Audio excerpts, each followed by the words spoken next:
Eu estou no hospício. Ou melhor, eu estou em várias dependências do hospício, desde o dia 25 do mês passado. Estive no pavilhão de observações, que é a pior etapa de quem, como eu, entra para aqui pelas mãos da polícia. Tiram a roupa que nós trazemos e nos dão outra roupa só capaz de cobrir a nossa nudez, e nem chinelos ou tamanco nos dão. Da outra vez que estive no hospício, me deram essa peça do vestuário que hoje é indispensável para mim. Dessa vez, não. O enfermeiro antigo era um sujeito humano e bom. O atual é um português arrogante, com a fisionomia bragantina e presumida. Deram-me uma caneca de mate e logo em seguida, ainda dia claro, me atiraram sobre um colchão de capim com uma manta pobre, muito conhecida de toda a nossa pobreza e miséria. Não me incomodo muito com o hospício, mas o que me aborrece é essa intromissão da polícia na minha vida. De mim para mim, tenho certeza de que não sou louco, mas devido ao álcool, misturado com todas as espécies de apreensões que as dificuldades de minha vida material há 6 anos me assoberbam, me humilham. De quando em quando, dou sinais de loucura, de delírio. Além dessa primeira vez que estive no hospício, fui atingido por uma crise idêntica em Ouro Fino e levado para a Santa Casa de lá, em 1916. Em 1917, me recolheram ao Hospital Central do Exército, pela mesma razão. Agora volto ao hospício. Eu estou seguro que não voltarei ao hospício pela terceira vez, senão saio dele para o São João Batista, que é próximo. Estou incomodando muitos os outros, inclusive os meus parentes. Não é justo que tal situação continue. Quanto aos meus amigos, nenhum apareceu, a não ser o senhor Carlos Ventura e o sobrinho dele. Pessoal, acabei de ler para vocês uma obra ficcional que foi produzida em um dos períodos mais duros e impactantes na vida desse nosso biografado, cuja trajetória de vida foi marcada por um enorme senso de criatividade incomum, que sempre foi dosado por uma veia artística de crítica ácida e ao mesmo tempo satírica sobre as relações e os costumes da fase inicial do Brasil República. As suas críticas, mesmo quando feitas em tom humorístico, eram entremeadas por uma série de denúncias sobre o racismo, sobre o sexismo, entre outras formas de preconceitos. Acompanhe comigo a complexa história de Lima Barreto, um autor muito além da escrita autobiográfica.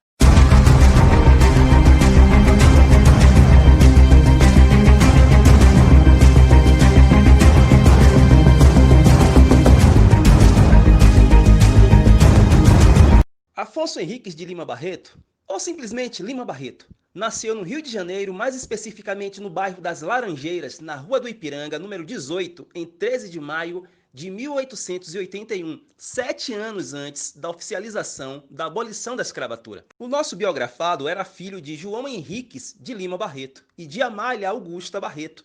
Tanto a avó materna quanto a avó paterna de Lima Barreto viveram em uma condição de escravizadas no Brasil. O pai de Lima Barreto foi tipógrafo da imprensa nacional e, anos mais tarde, trabalhou como chefe de almoxarifado na colônia de alienados na Ilha do Governador, local onde Lima Barreto passou a morar com o pai e seus irmãos após a morte de sua mãe. A sua mãe, Amália Augusta Barreto, foi professora do ensino primário, além de diretora escolar. Ela morreu precocemente de tuberculose quando Lima Barreto tinha entre 6 para 7 anos de idade. Com isso, o pai de nosso biografado, o senhor João Henriques, se desdobrou em sua profissão para conseguir sustentar os seus 4 filhos, Lima Barreto, o mais velho dos 4, além de Carlindo, Evangelina e Eliezer. A formação escolar de Lima Barreto foi qualificada, apesar da enorme carência da sua situação social, por causa da influência decisiva de seu padrinho, o Visconde de Ouro Preto, um sujeito de posses e de certa influência política, que te permitiu que estudasse no Colégio Pedro II, uma instituição tradicional de ensino básico do Rio de Janeiro. Dando sequência aos seus estudos, Lima Barreto ingressou na Escola Politécnica do Rio de Janeiro, porém não chegou a concluir o seu curso de engenharia mecânica, uma vez que precisava ganhar dinheiro para se autossustentar e também sustentar os seus irmãos, uma vez que seu pai, o senhor João Henriques, já vinha apresentando gradativos sinais de distúrbio mental, vindo a perder a sua sanidade mental por completo nesse período em que Lima Barreto estudava na Escola Politécnica. Esse fato termina forçando o nosso biografado a abandonar o seu curso de engenharia no 3º ano de sua formação. Em busca de uma atividade remuneratória que te dê uma razoável condição de autossustento, em 1903, Lima Barreto participa de um concurso público onde é aprovado para atuar como escriturário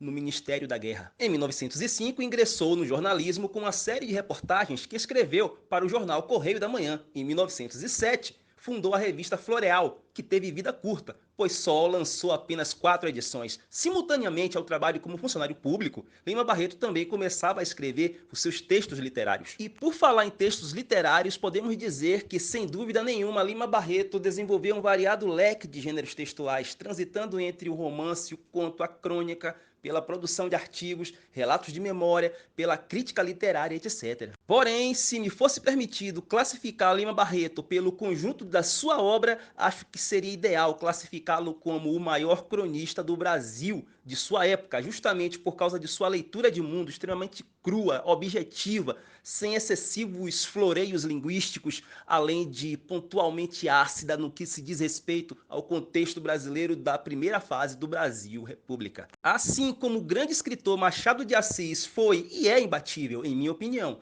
em desvendar as diversas nuances das contradições da natureza humana, Lima Barreto, que também soube desenvolver muito bem esse tema, acredito que se aprimorou enormemente na análise das contradições sociais do nosso país, que se organizou no período republicano em torno da mesma elite latifundiária, opressora e escravocrata do período monarquista. Um dos romances de Lima Barreto que foca brilhantemente esse contexto da primeira fase do Brasil República, carregado de uma crítica ácida e ao mesmo tempo muito bem humorada sobre essa fase histórica do Brasil, chama-se Os Brusundangas, onde Lima Barreto apresenta uma série de personagens propositalmente caricaturais de um país inexistente, mas que na verdade simboliza o Brasil. Observem só, Brusundangas é um país com diversos problemas sociais, econômicos e culturais. Entre esses problemas, também podemos citar o dos arranjos suspeitos, dos acordos que eram feitos para se conquistar títulos acadêmicos, que eram possuídos pela elite financeira desse país,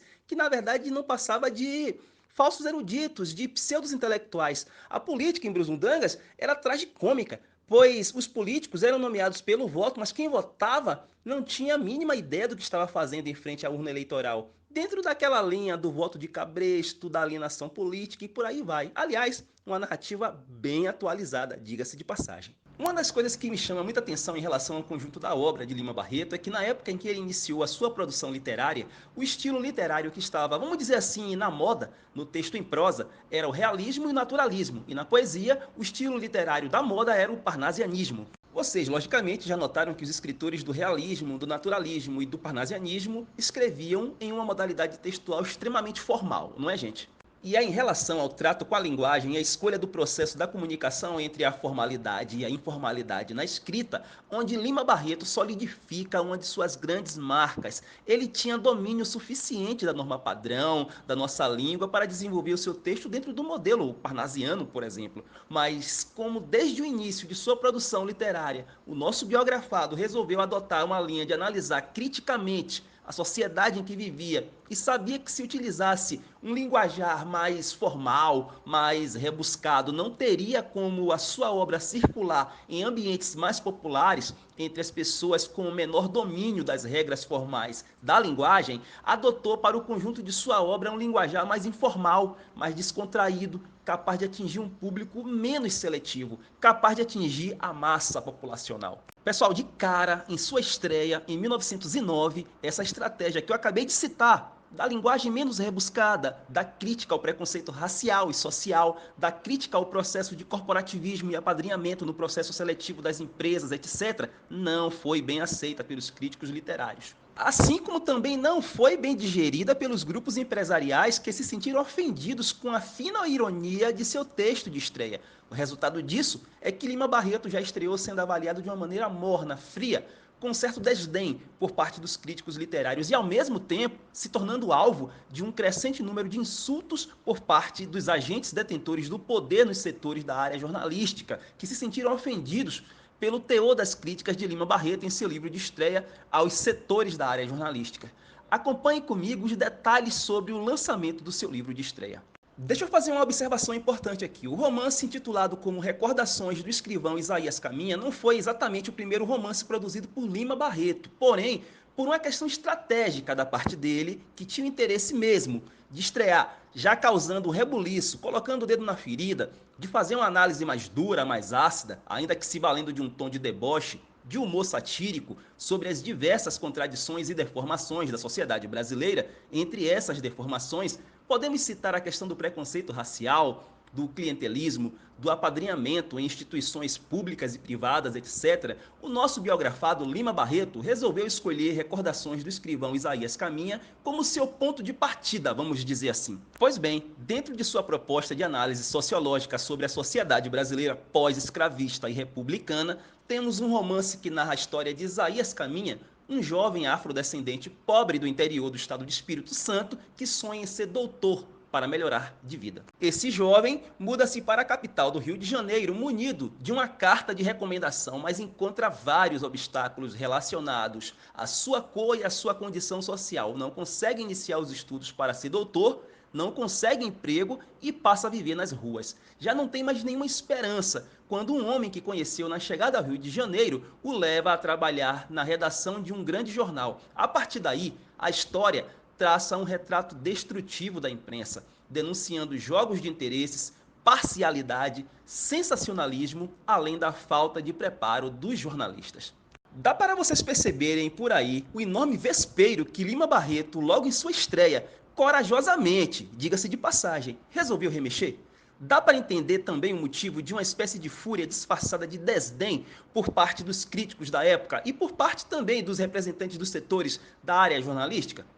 Observem comigo um detalhe contextual. O Brasil, no início do século XX, era um país rural, cuja maioria da população era majoritariamente analfabeta, cujo pequeno percentual de pessoas escolarizadas era justamente pertencente a uma elite latifundiária com recente passado escravista, embevecida, encantada mesmo com as teorias racistas europeias. Essa mesma elite via o negro e o mestiço como os supostos elementos do atraso nacional. Ela também se recusava a aceitar o fato de que as enormes desigualdades socio-raciais existentes no Brasil foram estabelecidas por séculos, exatamente por causa de um sistema econômico e político apoiado e administrado justamente por quem estava no poder, ou seja, por essa mesma elite e que, por coincidência, pertencia ao reduzido percentual dos brasileiros escolarizados que certamente seriam os potenciais leitores de Lima Barreto. Como Lima Barreto não fez concessões em suas críticas sobre a nossa sociedade durante todo o seu período de produção literária, o nosso biografado terminou sendo deliberadamente boicotado pelos setores de maior prestígio social e de formadores de opinião no Brasil. Na atualidade, alguns críticos e biógrafos consideram que a escolha pelo lançamento de Recordações do escrivão Isaías Caminha como livro de estreia foi uma estratégia errada por parte de Lima Barreto. Eu já vejo de uma outra forma, pois, a meu ver, o propósito de Lima Barreto em relação à sua produção literária nunca esteve atrelada unicamente à questão da projeção e da inserção no cânone literário, a qualquer custo, tendo, por exemplo, que fazer concessões sobre temas polêmicos da sociedade para ser aceito ou tolerado no universo da intelectualidade brasileira. O próprio Lima Barreto intitulava sua prática literária como uma literatura militante. Acredito que o propósito dele não era exatamente o de fazer da sua produção literária uma ferramenta de uso exclusivo para obter ganhos unicamente individuais. Pessoal, a sua produção era, antes de tudo, uma ferramenta política, pois ele era um idealista, que inclusive tinha simpatias pelas propostas da Revolução Francesa, por exemplo, que pregava o lema da liberdade, igualdade e fraternidade. Era também um nacionalista, porém era um nacionalista que criticava o nacionalismo ufanista. Esse nacionalismo ufanista que é gerador de xenofobia e propício a teorias fascistas.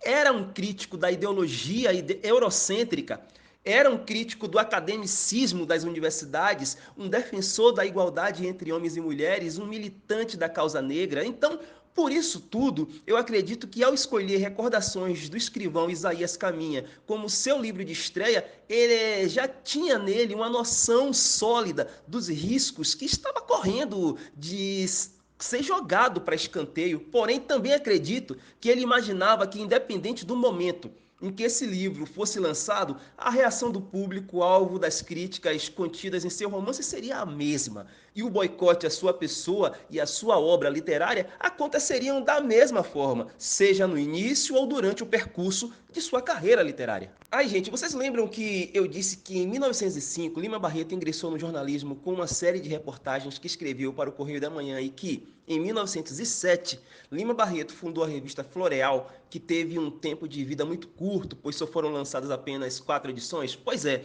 nessa revista que ele lançou em 1907, portanto 2 anos antes de seu livro de estreia, já havia nessa revista um esboço daquilo que se transformaria no seu livro Recordações do Escrivão Isaías Caminha. O propósito da existência da revista Floreal era basicamente abrir um caminho, um canal de comunicação com o público geral sobre suas produções independentes e a de novos escritores, dos seus amigos também. Fazer com que o público geral conhecesse o que estava sendo produzido pela nova geração de escritores. Além disso, era também um jeito de chamar a atenção das editoras sobre o potencial artístico de cada um daqueles elementos do grupo. Apesar da revista Floreal ter existido por tão pouco tempo, durado apenas 4 edições, conseguiu ainda assim atingir um de seus objetivos, pois chamou a atenção de forma positiva do escritor, educador e jornalista José Veríssimo, um dos mais importantes críticos literários da época. A intenção de Lima Barreto e de seus amigos, que formavam a revista Floreal, era também o de lançar em cada edição da revista capítulos das novas obras que eles estavam produzindo ou que já haviam produzido,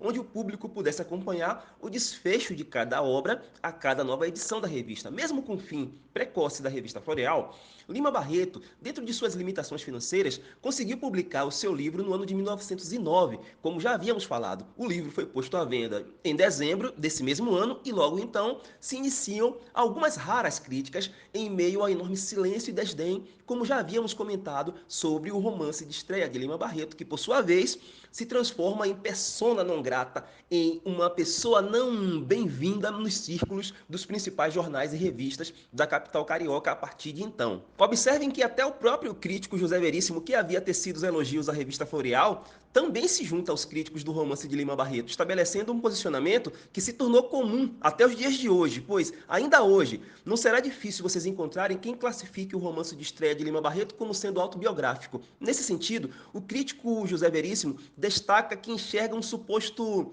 excesso de personalismo na obra de Lima Barreto, o que para ele é um grave defeito desse romance. Olha, gente, uma coisa muito curiosa que realmente me chama muita atenção é uma tendência que muitos críticos das obras de Lima Barreto possuem de querer fazer, forçosamente, na minha opinião, uma constante correlação entre a vida pessoal do autor, do sujeito, da pessoa física, Lima Barreto, com os personagens que ele criou.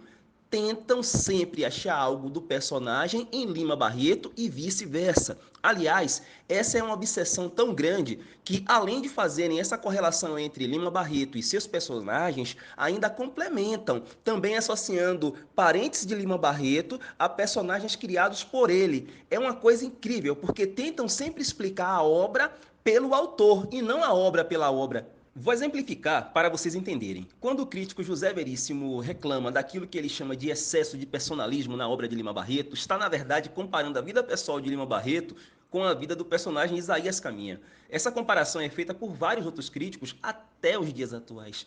Existem algumas críticas em que o personagem Policarpo Quaresma, por exemplo, é associado ao pai de Lima Barreto, o senhor João Henriques. Vejam bem, pessoal, ainda que a gente consiga encontrar características de alguns personagens que se pareçam com as características do próprio autor, o que me chama a atenção é que fazem essa correlação em diversas obras dele. E mais, é o que eu já falei antes, não temos que analisar a obra através da vida do autor. A obra tem que ser analisada pela obra. Acredito que esse tipo de comparação é extremamente perigosa e um tanto quanto preguiçosa também, porque, de certa forma, passa a impressão de que o autor não consegue se desprender em momento nenhum da sua vida real dentro do seu processo de criação dos personagens. É como se ele só conseguisse escrever sobre si mesmo e sobre quem está ao seu redor, e como se sua capacidade de abstração para a construção de seus personagens estivesse necessariamente amarrada a um universo concreto, o que é uma grande injustiça em relação ao enorme talento criativo de Lima Barreto. É importante sempre pensarmos na possibilidade de que Lima Barreto tenha criado, por exemplo, um método para a construção de seus personagens, onde ele desenvolve a elaboração de um arquétipo de figuras comuns do seu cotidiano, de afrodescendentes marginalizados em sua condição social, que tentam romper a barreira do ostracismo e da invisibilidade, porém se sentem impedidos de materializar a sua ascensão justamente por causa dos diversos mecanismos impeditivos, mecanismos esses que são descritos fartamente nas obras de Lima Barreto. Pensem comigo, quantas pessoas afrodescendentes talentosas como Lima Barreto ficaram no caminho, ficaram no ostracismo, assim como ele próprio ficou, sendo devidamente reconhecido apenas após a sua morte. Quantos Limas Barretos ainda precisam ser resgatados? Será que não foi essa a proposta dele ao criar personagens que espelhem a dor e a angústia de pessoas com um perfil semelhante ao dele? A pergunta que eu faço também é a seguinte: refletir na ficção sobre os dilemas de pessoas semelhantes a ele faz da obra dele um material necessariamente autobiográfico? O historiador, jornalista e biógrafo Francisco de Assis Barbosa, que escreveu uma biografia em 1952 sobre Lima Barreto, cujo título é A Vida de Lima Barreto, relata nessa biografia que, de todas as restrições da crítica ao seu livro de estreia, o que mais magoou Lima Barreto foi justamente terem considerado a sua obra de estreia como um romance à clé, um romance autobiográfico. O que eu vejo é que Lima Barreto pagou um preço enorme por ser um precursor, um pioneiro de uma linha de enfoque temático em que os personagens marginalizados passaram a protagonizar histórias narrativas no Brasil. Como esse enfoque não era comum, a tendência dos críticos foi a de considerar que Lima Barreto estava falando em suas obras sobre si mesmo, pelo fato dele próprio pertencer a um grupo de pessoas marginalizadas. É bem possível que, se Lima Barreto fosse o autor do romance O Cortiço, esses mesmos críticos também classificariam essa obra como autobiográfica, porque o contexto da marginalização de personagens urbanos é o ponto alto da narrativa naturalista determinista de Aloysio Azevedo. Lembre que foi Lima Barreto que inaugurou aquilo que só veríamos anos mais tarde com a segunda geração do modernismo, a chamada geração de 30, em que nomes como Graciliano Ramos, Jorge Amado, Raquel de Queiroz, José Lins do Rego, em suas obras, destacavam na ficção a realidade cultural, social e econômica das suas regiões, mesclando a realidade local ao contexto universal, o regionalismo, o nacionalismo sem ufanismo, à valorização da cultura brasileira e de grupos minoritários, a temática do dia a dia e o uso de uma linguagem coloquial comum, a linguagem do povo. Todas essas nuances do fazer literário foram desenvolvidas de forma consciente por Lima Barreto, décadas antes, por estar extremamente atualizado sobre todas as atmosferas de mudanças que ocorriam no início do século XX.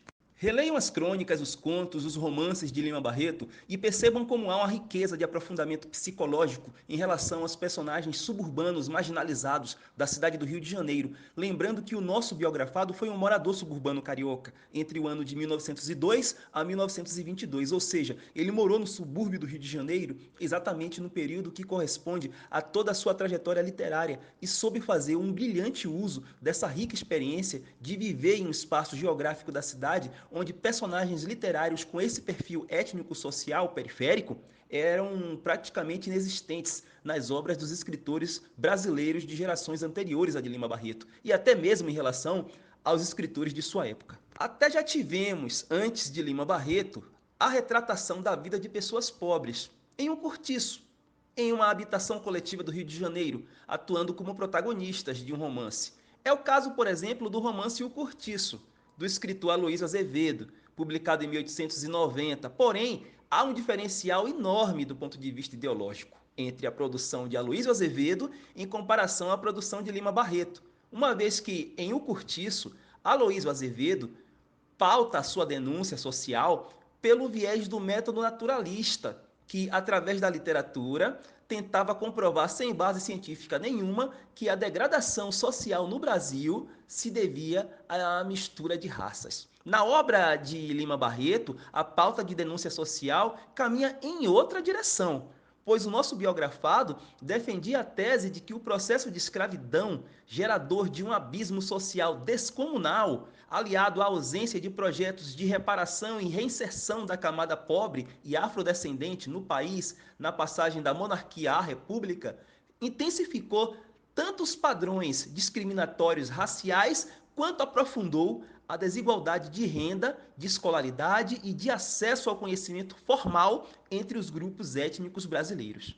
Sendo assim, agindo como uma espécie de etnógrafo, Lima Barreto, com um farto e diversificado e complexo material humano para estudo em suas mãos, imprimiu seu método de construção de um ambiente desassistido, socialmente, pelas autoridades públicas, onde nosso biografado dá cores vivas às feiras livres, às quermesses, aos trabalhadores operários, aos ambulantes, aos meios de transporte, enfim, ao cenário urbano periférico. O texto que o escritor, compositor e estudioso das culturas africanas, Ney Lopes, escreveu para seu prefácio do livro Lima Barreto e a Pátria que Não Foi, do historiador Denilson Botelho, nos dá uma panorâmica ainda mais concreta de como Lima Barreto soube explorar, no campo da produção literária, o período em que viveu no subúrbio carioca. Ney Lopes diz o seguinte: Lima Barreto morava em casa, com quintal, lia os jornais e proseava no boteco. Parece que jogava no bicho. E ia para o trabalho de trem. Então, foi um carioca suburbano na melhor acepção da palavra e fez do subúrbio seu posto de observação privilegiado e a matéria-prima de seu humanismo absolutamente universal. Por isso, o estudo da história do Rio de Janeiro, repito, passa obrigatoriamente por seus textos jornalísticos ou ficcionais. Gente, e esse posto de observação privilegiada que Ney Lopes cita permitiu a materialização do romance Clara dos Anjos, que começou a ser escrito em 1904, sendo concluído entre 1920 a 1922. Lima Barreto, inclusive, não chegou a ver a publicação desse livro. É um livro póstumo. Em Clara dos Anjos, Lima Barreto expõe problemáticas cotidianas do início do século XX que persistem até os dias atuais: o preconceito racial, o preconceito social, o sexismo e o machismo. As diversas crônicas que Lima Barreto escreveu na imprensa carioca ao longo de sua jornada literária foram organizadas por Beatriz Rezende e Raquel Valença, em 2004, em uma obra dividida em 2 volumes, intitulada como Toda Crônica. Toda Crônica, volume 1, abrange o período de 1900 a setembro de 1919.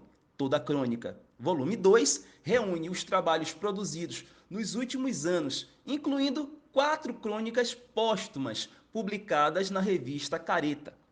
Em uma dessas crônicas, do volume 2, Lima Barreto nos revela que é justamente entre os moradores do subúrbio que ele desfruta de maior prestígio e respeito. Acompanhe comigo o que ele registra na crônica Legião da Mulher Brasileira, publicada em março de 1920, o quanto ele é constantemente procurado pela população local suburbana. No pacato Todos os Santos, nas proximidades de Inhaúma, por alguns conhecidos e amigos de modesta condição que me dão a honra de ouvir nas vendas e botiquins as minhas prédicas sociais e políticas. Pois é, essas pessoas não só escutavam com admiração Lima Barreto, enxergando nele um ilustre, bem informado, bem articulado morador local, como também nutriam um sentimento de familiaridade com ele, de cumplicidade, pois os convidava para ser padrinho nos batizados de seus filhos. Havia entre esses moradores locais um sentimento de cumplicidade também em relação aos dilemas de familiares que Lima Barreto enfrentava no que se refere ao problema mental de seu pai, que vivia com ele.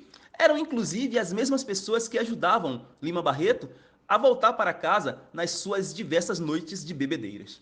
Lima Barreto era um solidário analista das dores e dos dilemas de sua comunidade local suburbana e afrodescendente, e um crítico ferrenho dos projetos de governo no plano nacional. Em Triste Fim de Policarpo Quaresma, o seu mais famoso romance, originalmente publicado em 3 partes no Jornal do Comércio em 1911, sendo publicado em formato de livro em 1915, o que presenciamos nesse romance é um teor de enorme insatisfação em relação à forma de governo que se instalou no Brasil na primeira fase do Brasil República. Observem que as esperanças que eram depositadas em um modelo de governo que se intitulava como progressista e que na prática assegurava um plano de progresso apenas para quem era detentor das formas de produção econômica do país, ou seja, um progresso para poucos, para a elite social e financeira do Brasil, é retratado de forma emblemática nesse romance. Pessoal, quando Triste Fim de Policarpo Quaresma foi lançado em formato de livro em 1915, trouxe como material anexo 2 geniais contos que haviam sido produzidos em períodos bem próximos um ao outro. Me refiro ao conto A Nova Califórnia, uma obra concluída em 10 de novembro de 1910. A história se passa numa cidade fictícia, a pequena Tubiacanga, no interior do Rio de Janeiro, onde um forasteiro, cujo nome é Raimundo Flamel, chega ao local com a fama de químico conhecido internacionalmente. Raimundo Flamel, afirma ter descoberto um processo de transformar ossos em ouro.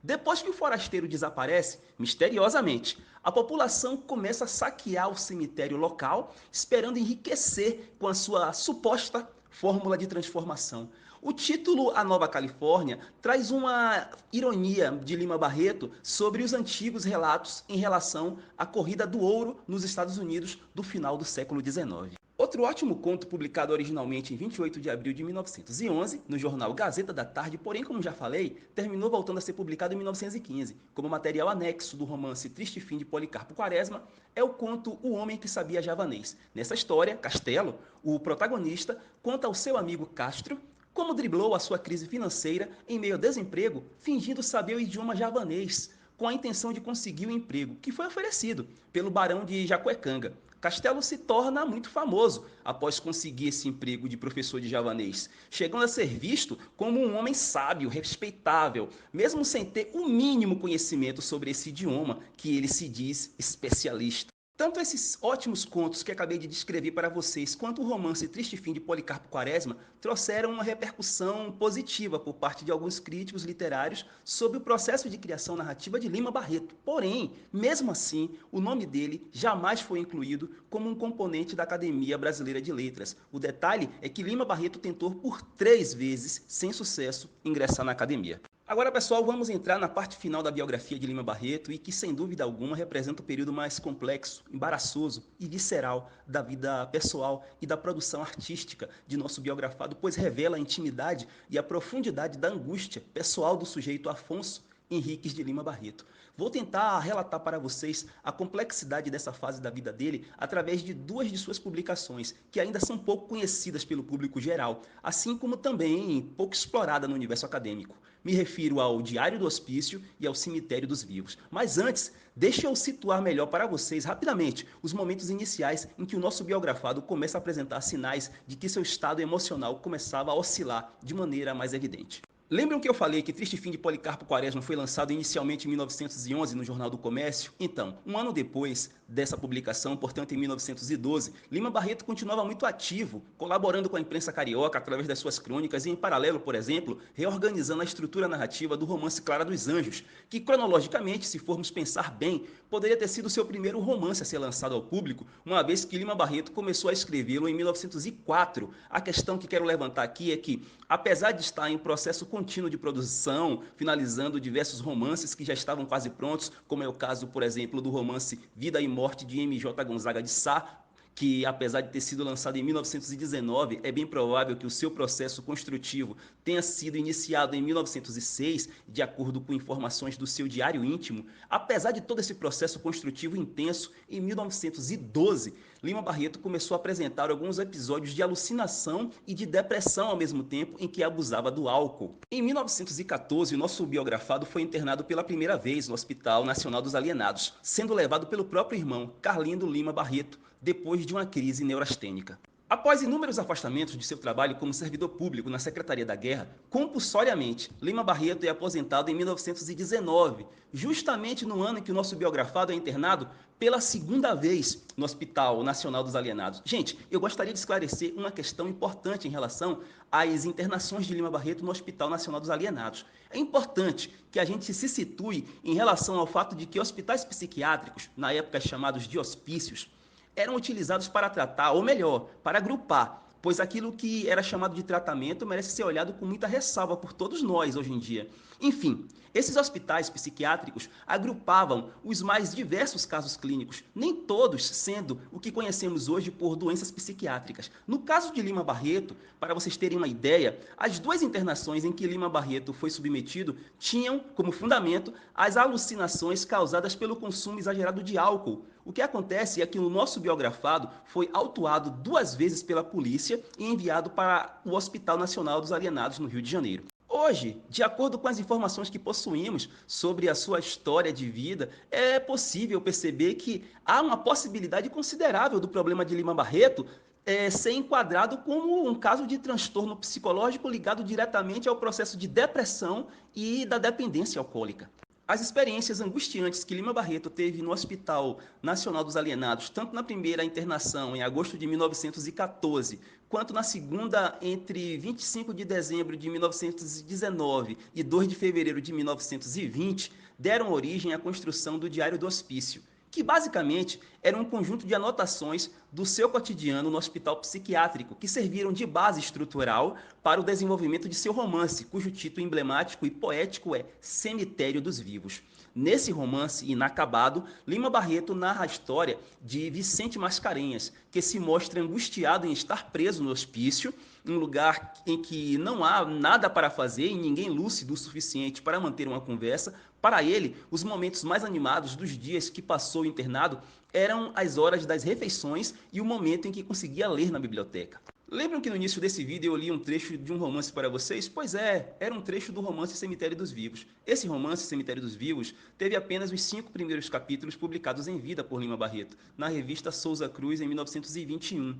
Agora é importante a gente não confundir o nome e o conteúdo de duas publicações de Lima Barreto, que são intitulados como Diário, pois existe o Diário Íntimo e o Diário do Hospício, que são obras distintas, diga-se de passagem. Em Diário Íntimo, encontramos uma variedade de temas que ele resolvia registrar. Entre esses registros, encontramos rascunhos de obras narrativas, anotações sobre eventos públicos, encontramos alguns desabafos, algumas anotações sobre eventos históricos, análises pessoais sobre o processo literário, anotações sobre os investimentos que ele fez com compras de livros, etc.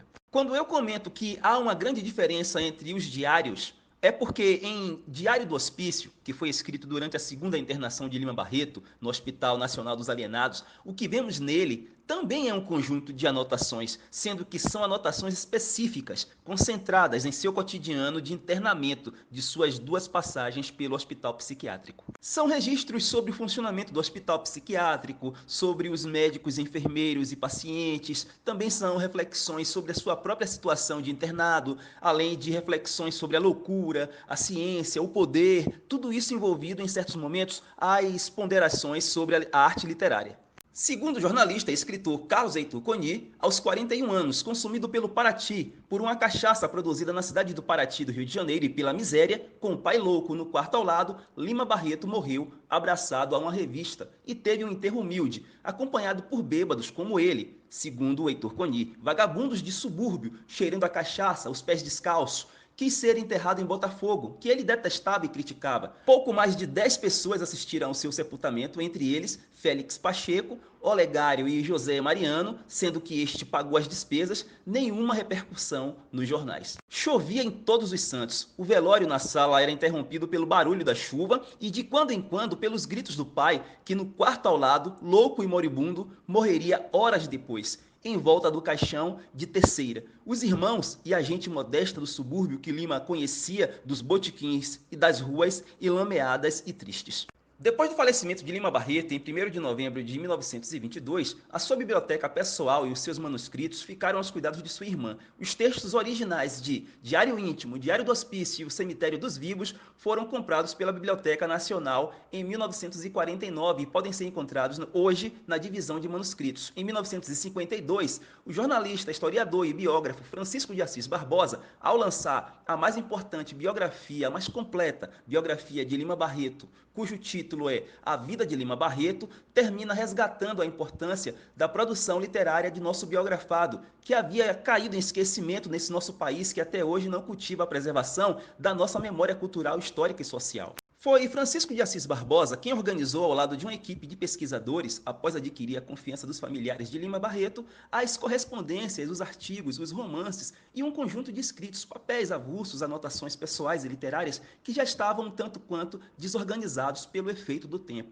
A partir daí, além dessa biografia de Lima Barreto, produzida por Francisco de Assis Barbosa, diversos romances, contos e crônicas de Lima Barreto foram relançados em edições atualizadas. Em 2017, é lançada pela antropóloga e historiadora Lilia Moritz Schwartz a biografia Lima Barreto, Triste Visionário, dando-se seguimento a uma maior e mais justa popularidade desse grande escritor brasileiro. Um grande abraço e até a próxima, pessoal!